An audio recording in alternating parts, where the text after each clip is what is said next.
Hello students, this is from TSA।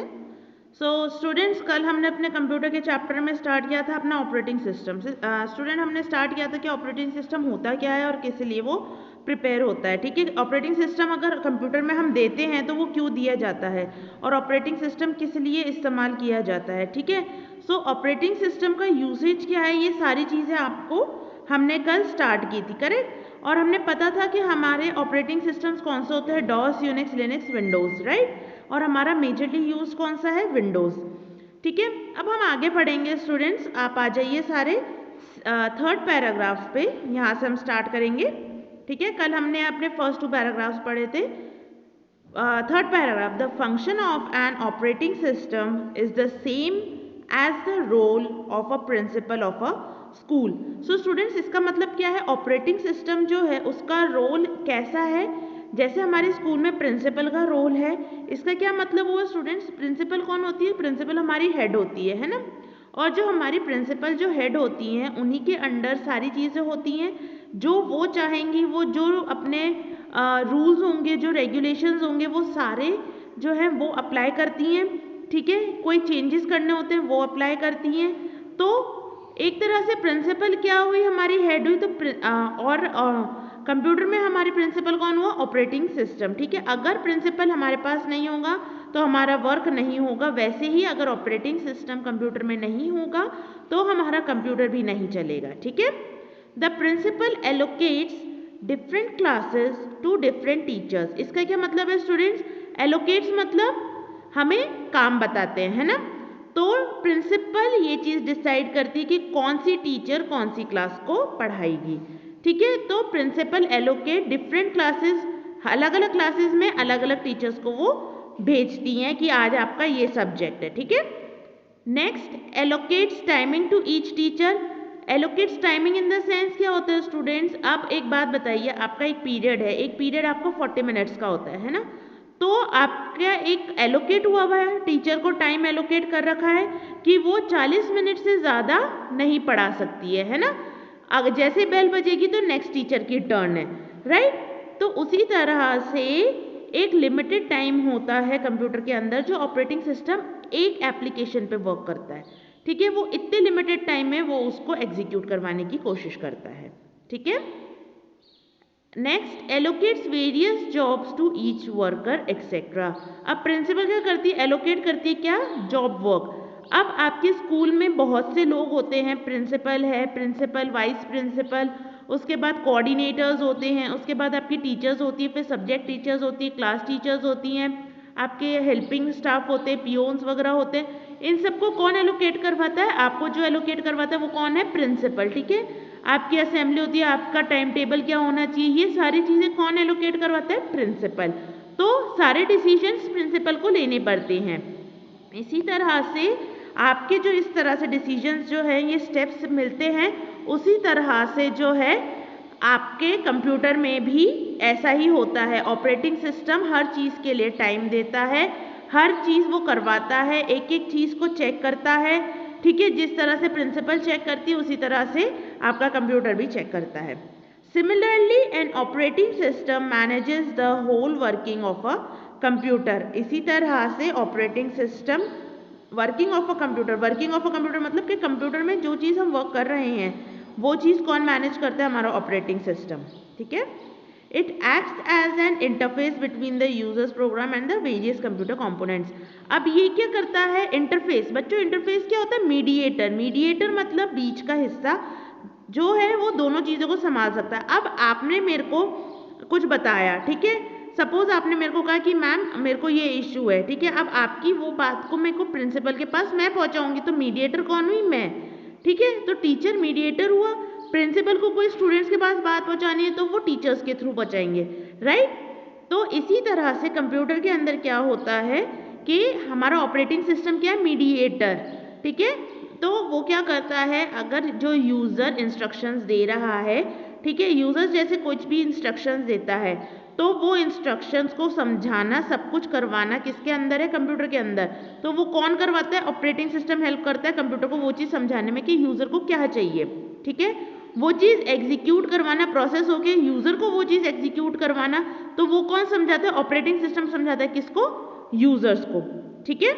The various functions of an operating system are, अब देखिए various functions क्या है हमारे operating system के, making an individual account of each user so that unauthorized users can not access the valuable information. Making an individual account, individual मतलब हम एक ही account बनाते हैं एक ही इंसान का, so that unauthorized users can not access the valuable information, ताकि जो अनऑथराइज मतलब कोई भी आकर के उसको एक्सेस ना कर सके, कोई भी इंसान उसको एक्सेस ना कर सके। Second, automatically execution of programs one by one without human intervention. Automatically execution मतलब वो आपने उसको कमांड दे दिया कि आपको ये प्रिपेयर करना है, आपको इस तरह से काम करना है, ठीक है। आपने एक एप्लीकेशन खोली, दूसरी एप्लीकेशन, तीसरी एप्लीकेशन दी, ठीक है। आपने क्लिक तो कर दिया, अब वो वन बाय वन खुलेगा, क्यों, जिस तरह से आपने वो एग्जीक्यूट करवाने के लिए बोला है, ठीक है। तो one by one program execute होंगे। Third, manages the various input and output devices according to the need. Input output devices अगर हमें चलाना है तो वो उसके अकॉर्डिंग चलेगा, ठीक है। Controlling the transfer of data between the main and secondary memory. अब डेटा जो हम ट्रांसफर करते हैं एक जगह से दूसरी जगह, तो उसको भी कंट्रोल करता है, किस तरह से जाना है, किस प्रोसेस से जाना है, वो सारा सब कुछ कौन कंट्रोल करता है, हमारा operating system. Last point, stores data and information and retrieves whenever necessary, ठीक है। स्टोर करता है, किसको स्टोर करता है, डेटा को। डेटा कौन सा, जो हम उसको देते हैं। इंफॉर्मेशन कौन सा, जो हम इंफॉर्मेशन उसके अंदर डाल रहे हैं। एंड रिट्रीव्स मतलब क्या होता है, वो हमें वापस से, अगर हमें चाहिए होता है तो वो वापस से उसको निकाल करके हमें देता है जब हमें ज़रूरत होती है। अगर हमें ज़रूरत होती है तो हम उसको वापस से बाहर निकालते हैं, ठीक है। तो रिट्रीव मतलब हमें उसको वापस से देखना, जो हमने सेव फाइल करी हैं वो फाइल्स को हमें देखना। अब यहाँ जाइए स्टूडेंट्स, नेक्स्ट है आपकी heading distinguishing features between DOS and Windows. अब स्टूडेंट्स हम ये देखेंगे कि डॉस और विंडोज में डिफरेंस क्या है तो दोनों ऑपरेटिंग सिस्टम। विंडोज इतना यूजफुल क्यों एज कम्पेयर टू डॉस, अब हम इसके बारे में पढ़ेंगे। First point, DOS use complex textual commands whereas Windows provides a visual way to interact with computer। DOS क्या है, complex textual command. Complex textual मतलब हम प्रोग्राम्स बनाते हैं, आपने प्रीवियस चैप्टर में देखा होगा, ठीक है। जो हमने प्रोग्राम्स बनाए थे तो वो क्या है, एक कॉम्प्लेक्स है, राइट। हमें किसी भी मतलब हम किसी भी टेक्स्ट को एग्जीक्यूट करने के लिए आपको प्रोग्राम बनाना है, तो डॉस में हमें क्या होगा, कुछ भी चीज़ हमें करने के लिए हमें प्रोग्राम बनाना होगा, हमें कमांड देना होगा। विदाउट प्रोग्राम वो कुछ काम नहीं करने वाला। Whereas Windows provide a visual way to interact with computer. अब विंडोज में क्या है, आप डायरेक्टली क्लिक करेंगे और एप्लीकेशन ओपन हो जाएगी, लेकिन डॉस में आपको एप्लीकेशन ओपन, सपोज आपको कैलकुलेटर ओपन करना है तो आप डायरेक्ट क्या करेंगे, स्टार्ट बटन पे जाएंगे, प्रोग्राम में जाकर के एसेसरीज में जाकर के आप कैलकुलेटर ले लेंगे। लेकिन अगर आपको डॉस में जाना है, डॉस में जाकर के आपको कैलकुलेटर ओपन करना है, तो आप क्या करेंगे, उस पर वहाँ पे कमांड लिखेंगे, उसकी इंस्ट्रक्शंस लिखेंगे स्टेप बाय स्टेप, मतलब अराउंड 5 मिनट्स आपको वो प्रोग्राम लिखने में आएगा और फिर उसके बाद आप क्या करेंगे, उसको एग्जीक्यूट होएगा। तो वो क्या है, टाइम कंज्यूमिंग है। सेकेंड पॉइंट है, to execute any operation correct syntax of the command has to be typed. अगर हमें कोई ऑपरेशन जो हम परफॉर्म कर रहे हैं या हम कोई प्रोग्राम परफॉर्म कर रहे हैं तो हमें सिंटेक्स उसका सही लिखना होगा, गलत लिखेंगे तो एरर आ जाएगा। लेकिन whereas Windows provide a pictorial representation of the program called GUI। Windows क्या करता है स्टूडेंट्स, पिक्टोरियल मतलब पिक्चर्स, जहाँ पे पिक्चर्स होती है, राइट।